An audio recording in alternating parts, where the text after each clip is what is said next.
గోవింద నామాలలో 39వ నామానికి అర్థం తెలుసుకుందాం.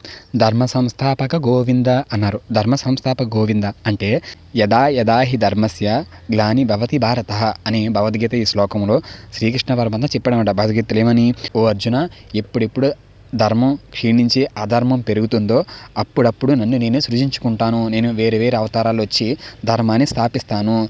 ధర్మో రక్షో రక్షితః, ధర్మాచరణమే మనిషికి రక్షించగలదు. ధర్మం నశించినప్పుడు ధర్మాన్ని ఉద్ధరించడానికి భగవంతుడు అనేక రూపాలలో భూమిపైకి వచ్చి అవతరించి ఆ ధర్మాన్ని స్థాపించి మళ్ళీ అవతార సమాప్తి జరిగి మళ్ళీ యథాస్థానమే తన వైకుంఠానికి వెళ్ళిపోయి అందరినీ రక్షిస్తాడనమాట.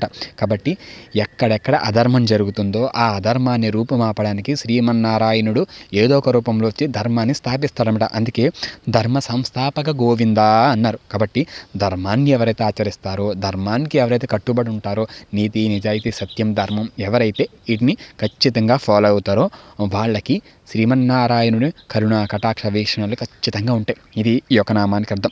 మరొక వీడియోలో మరొక నామానికి అర్థం తెలుసుకుందాం. ఓం నమో వెంకటేశాయ.